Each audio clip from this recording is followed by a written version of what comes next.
Heyo, Blonde Recruit here, and welcome to Anxiety Composition. It says episode 1, but I don't really know what that means. And I don't know how long this game's gonna last. It just looked creepy, and it looked interesting. So, let's check it out. We got df.io, however you pronounce it. I don't really care. It's too late by now. Hello. I have a story for you. The story is about a college student who participates in a research project and learns just what a strange place the world is. This is a story called Unbelievable. Okay. That's kind of creepy. Interesting, though.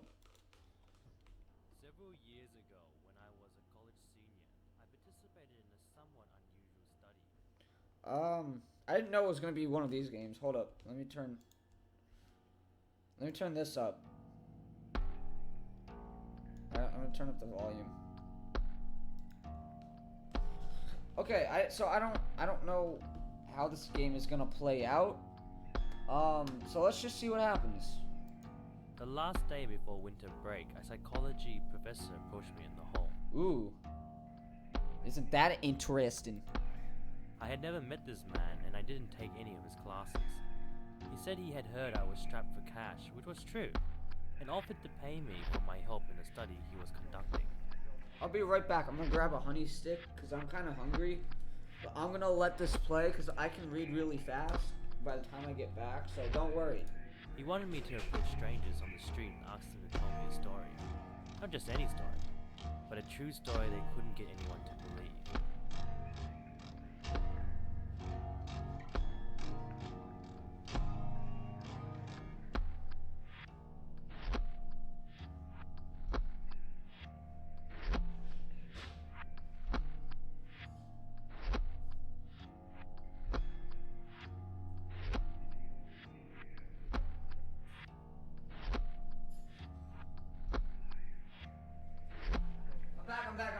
I'm back. Hold on.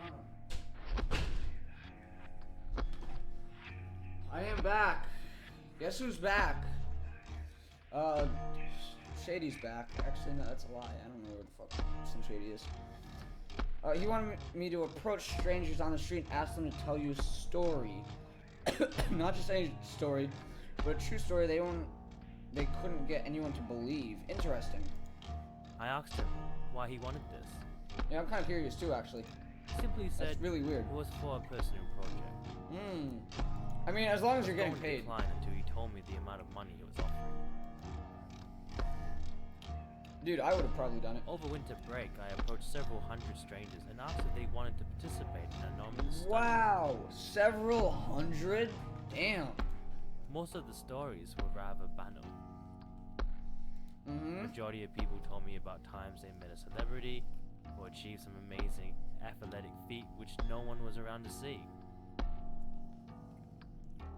He didn't read the things like that part, but whatever. That's interesting. Some told me about visits from angels or dead relatives. And that happens too. A small handful of people, though, told me stories I found truly disturbing. This honey stick's really good. High Street. A local coffee shop.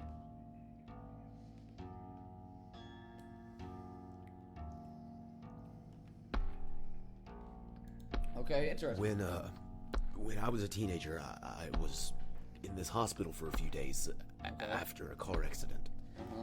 My roommate was a 12-year-old girl, and she wasn't much fun to talk to, so I was pretty bored. You didn't take abuse of her, did you? Anyway, Whatever, on my whatever you mean. last night in the hospital, I woke up about 3 a.m. and I couldn't get back to sleep. After a few minutes, I heard a rustling sound to my left. Oh shit. Are you gonna tell me she was being raped? It was coming from the air vent on the wall just above my head. Never mind.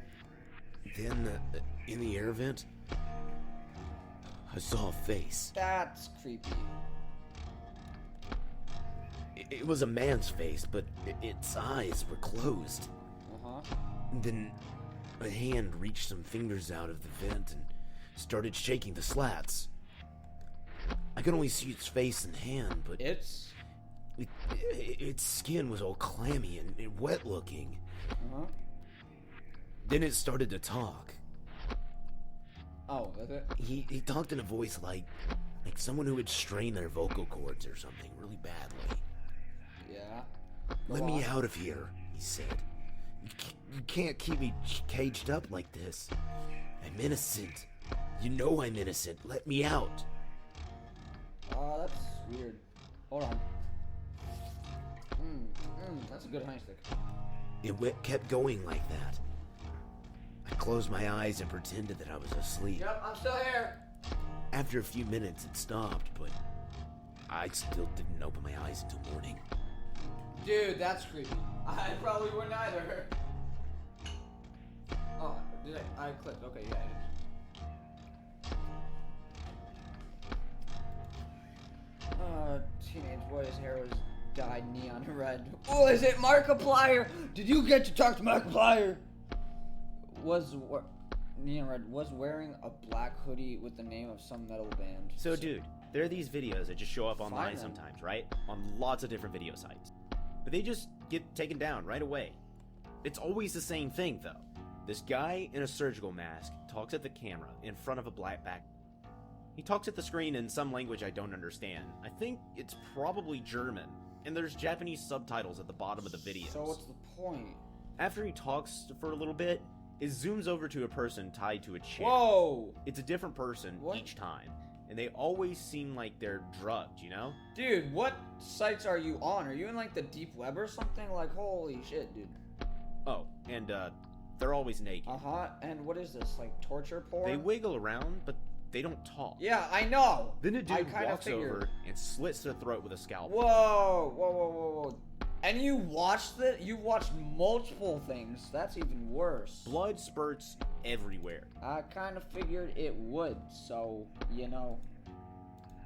The most screwed up part, these people, they don't die though. They just keep wiggling around and bleeding just everywhere. But you keep watching, and you don't do anything about it. What do you mean? Like, you're probably, like, just as screwed up for, like, not doing anything They keep about the it. camera on them for like 10 minutes and they just stay alive. Yeah. Then it just cuts to black. I know, you think it's special effects or something, but it just can't be. And if you could see one of these, you would know it was real. So show us, because you seem to know where the fuck they are. I only saw a few of them, but I was talking to this guy on some forum and he said there's a lot. I thought about downloading one just so I could prove to everybody that they were real, but somehow it just felt like a really, really bad idea. Yeah, I wouldn't do that. I mean, those videos really screwed with my head. I just kind of wish I never knew about them. I bet everyone who watches it wishes they couldn't see that. Like, holy crap, that would be disturbing if you just saw someone get their slit throat. If you saw someone get their throat slit, dude, you'd have like really major problems. Food court. What is this game? A woman with hair in her ponytail wearing a black sweater. When I was a little girl, my dad was a preacher at a very old church. Okay. Oh, The church had a tiny cemetery behind it, and I used to play there a lot. Well, I was supposed to be waiting for my dad. Was he touching little boys? Dun dun dun! One day when I was about 10, I noticed something near the back of the cemetery. Uh-huh. There was the rusty metal pipe sticking out of a grave. Uh-huh. Interesting. It was in the oldest section of the cemetery, and the writing on the headstone had been worn away. Yo, why is this tombstone broken? What the fuck is my English? Do I speak English? Ah, no English. Oh, the tombstone's broken in the background. Is that a middle finger? I looked down the pipe No, it and can't be. saw this tiny little gray stone room. Uh-huh. In the middle, there were 3 people huddled around a cold gas lamp. They looked like people, but they were all rotten and blackened. Yeah, they probably died and they were burned to death. They were clearly dead, but they were sitting there whispering to each So, other. but that doesn't make sense. You can't whisper if you're dead. Think about I what couldn't you make out say. what they were saying, though. Suddenly, one looked up and made eye contact with me. Dude, I'd be freaking the fuck out if that happened. I ran away at that point. I never told anyone about it until I was an adult. About a year ago, I went back, but the church had been torn down and the bodies in the cemetery had been relocated. Good. I feel bad for whoever had to dig them out. Interview location, local library. How long is this gonna? I'm gonna skip ahead. Just about I'm sorry. two. It was the first time. This is like, I want to see where this game's actually going. It was this. But instead of just they like were stories. A little. It was about and then people. I think. Come to on. About a. He said he. Like, it was this okay, some of it's one- interesting and stuff, and some of it's creepy or scary. But really, I just want to like get into like the actual like Back in my game, house down there. whatever I'm even doing. 'Cause soon at this point, I don't even know if this is a Didn't game. have the liquid freedom. What I woke I up. don't care. Come on, dude. Like, You know they say every. It was just really. I is asked there an end to this? I don't think there's an end to this. the great. Okay, I hung come it- on. Few- Come on, I know. end already. Just went do back and it, Even with them. please. dead mo- Ah. 24-hour diner. This does not look like a 24-hour diner. A guy wearing a flannel shirt had a tattoo of a snake on his leg. Okay, that sounds funny. For some reason, this is just gonna be the last one. I'm just gonna, I'm just gonna, what's it called? I'm just gonna end it right after this one because I don't know where this game is going. So yeah, interesting game, I guess you could say. It's not really a game. It's society. As society, I'm really not though, because So I'm gonna end it here. I don't think I'm gonna do another episode. Honestly, this isn't really entertaining me. I expected a lot more. I expected something different than this, but what you gonna do? So thank you guys so much for watching. Blonde Recruit signing out. Peace.